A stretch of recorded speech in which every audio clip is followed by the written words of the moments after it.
Ustadz, mohon penjelasan bagaimana cara memahami ayat Quran surat Yunus ayat 100 yang isinya wa ma kana li nafsin an tu'mina illa bi idznillah wa yaj'alur rijsa 'alal ladzina la ya'qilun. Dan Allah menimpakan azab kepada orang-orang yang tidak mempergunakan akalnya. Dengan perkataan ulama Syekh Imam Al-Albani yang intinya agama bukanlah dengan akal dan perasaan. Mungkin di sini dia mengambil akhir ayat wa yaj'alur rijsa 'alal ladzina la ya'qilun. Dan Allah menjadikan keburukan atau siksa atas orang-orang yang tidak menggunakan akalnya. Kemudian ditanding dengan perkataan Imam Al-Albani rahimahullah, agama bukanlah dengan akal dan perasaan. Para ikhwah, sebelumnya saya ingin memberikan nasihat. Jangan menuntut agama melalui reels. Jangan menuntut agama melalui short di YouTube, reels di Instagram. Menuntut agama melalui majlis-majlis ilmu yang di dalamnya membaca kitab yang jelas berdasarkan Al-Quran, hadis Rasul Sallallahu Alaihi Wasallam. Ini poin pertama. Karena biasanya pertanyaan seperti ini adalah pertanyaan yang diambil dari sebuah video, lalu dia bingung dan nggak bisa jawab. Akhirnya ustadz yang suruh jawab. Saya beri contoh misalkan, ini contoh saja. Misalkan pertanyaan ini. Lihat orang-orang Wahabi, Al-Quran memerintahkan menggunakan akal. Bahkan ditimpa siksa jika tidak menggunakan akal. Sedangkan ulama Wahabi mengatakan agama bukanlah pada akal dan perasaan. Mana yang kalian ambil? Al-Quran atau ulama Wahabi? Bingung dia jawab. Padahal dia sedang memulai ingin mengikuti dakwah sunnah manhaj salaf. Bagaimana ini? Akhirnya ditanyakanlah. Timbullah pertanyaan seperti ini. Paham ya? Pertanyaan seperti ini biasanya karena syubhat yang lewat. Bukan karena pembelajaran di dalam agama. Kalau orang belajar ilmu agama, maka dia akan lewat permasalahan ini dengan mudah. Karena dia tahu kedudukan akal di dalam agama Islam. Islam, Allah Subhanahu wa Ta'ala memerintahkan di dalam Al-Quran agar menggunakan akal. Contoh misalkan pada ayat-ayat yang begitu banyak. Surat Yusuf, la'allakum ta'qilun, agar kalian mengakalinya atau memikirkannya. Kemudian dalam surat An-Nahl, liqaumin ya'qilun, untuk suatu kaum yang berakal. Ya. Kemudian juga Allah mengatakan liqaumin yafqahun, untuk suatu kaum yang memahami, tentunya dengan akal. Dalam ayat yang lain, qaumin yatafakkarun, untuk suatu kaum yang berfikir, tentunya dengan akal. Ini menunjukkan bahwa Allah Subhanahu wa Ta'ala di dalam Al-Quran memerintahkan kita untuk menggunakan akal. Tapi fungsi akal adalah untuk memahami Al-Quran dan hadis. Untuk memahami Al-Quran dan hadis. Bukan fungsi akal sebagai sumber hukum. Sebagai sandaran hukum, bukan. Bedakan itu dua hal. Contoh, Allah Subhanahu wa Ta'ala berfirman di dalam Al-Quran, Qul huwallahu ahad, Allahu samad, lam yalid walam yulad, walam yakul lahu kufuwan ahad. Kita dengan akal kita mentadaburi ayat ini.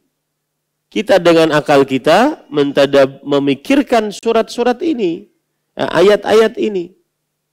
Sehingga kita memahami bahwa Allah Subhanahu wa Ta'ala satu-satunya, baik di dalam peribadatan atau di dalam perbuatannya. atau di dalam nama-nama dan sifat-sifatnya. Allah Subhanahu wa taala satu-satunya yang seluruh makhluk berhajat kepadanya. Kapan kita paham itu? Dengan akal kita. Kita gunakan untuk berpikir, untuk membaca perkataan-perkataan para ulama dengan akal kita. Lam yalid wa lam yulad. Tidak melahirkan dan tidak dilahirkan. Kapan kita pahami itu dengan baik dan benar? Ketika kita membaca, mempelajari dengan akal kita tafsiran-tafsiran para ulama salafus saleh. Itulah fungsi akal. Fungsi akal adalah memahami Al-Quran dan hadis yang dipahami oleh para salafus saleh. Bukan fungsi akal adalah bersandar kepada menjadi sandaran dalam menentukan hukum, menjadi dalil di dalam sebuah hukum. Nah, akal bukan sebagai sandaran hukum. Akal adalah untuk memahami dalil, memahami hukum bahkan. Contoh, tata cara sholat. Bagaimana kita sholat? Tidak bisa kita sholat dengan baik dan benar kecuali dengan mempelajari dengan akal kita, dengan otak kita. Nah, seperti itu. Para ikhwan yang dirahmati oleh Allah Subhanahu wa taala. Itu poin pertama. Kemudian, poin yang kedua, akal mempunyai batasan. Islam meninggikan akal, tapi akal mempunyai batasan. Maka berhentilah pada batasan yang akal tidak sanggup untuk memikirkannya. Saya beri contoh. Kemarin kami, para ustadz, baru di daurah yang kedua dengan Al-Ustadz Al-Fadhil Dr. Firanda Andirja Hafizahullah.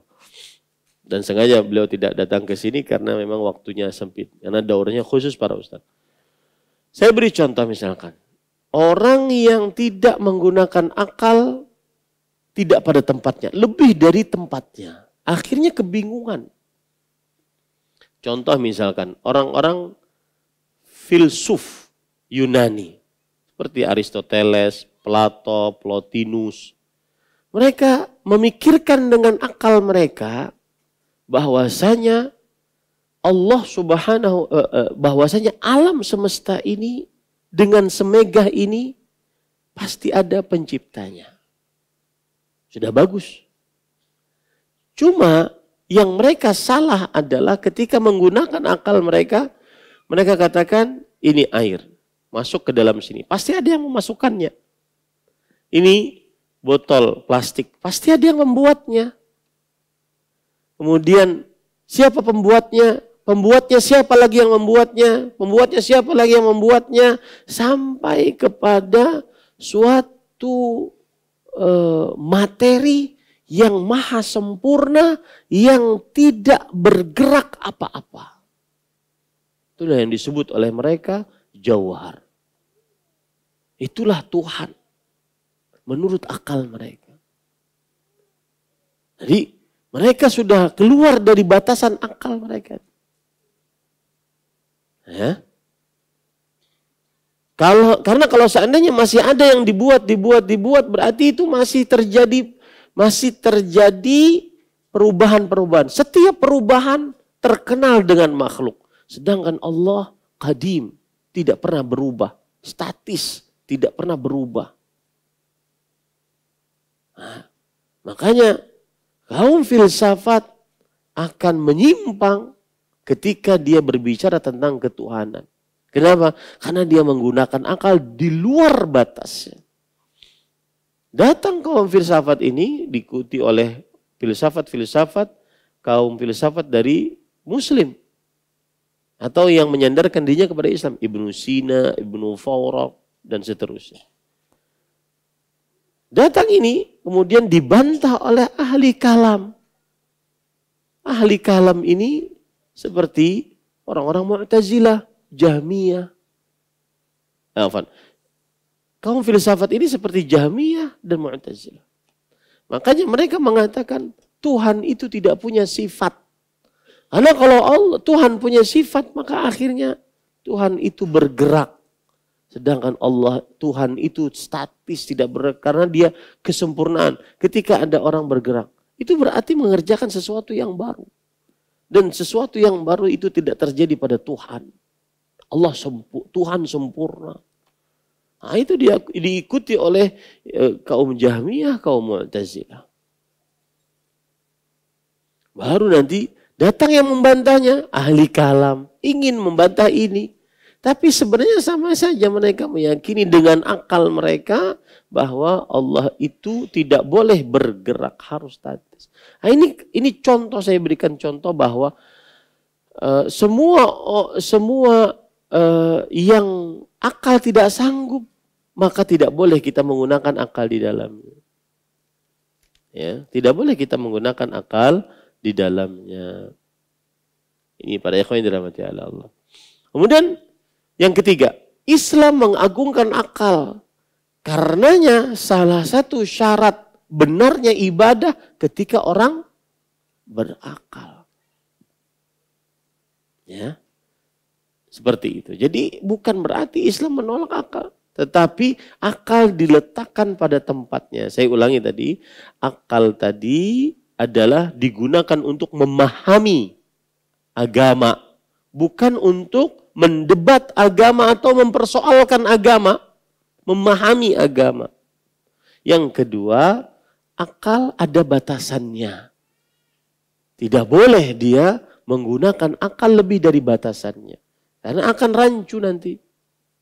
Kemudian yang ketiga, akal dimuliakan dalam agama Islam. Di antara pemuliaan Islam adalah salah satu syarat sahnya ibadah jika dilakukan oleh orang yang berakal. Karena dengan akal akhirnya dia bisa berniat. Kalau seandainya tidak berakal, tidak dapat berniat. Wallahu a'lam. Dan masih banyak lagi kedudukan urgensi akal dalam Islam. Dan ingat baik-baik, tidak ada, ini poin yang keempat, tidak ada dalil akal yang sehat atau dalil yang sahih dari Al-Quran dan hadis menyelisihi akal yang sehat. Nggak ada.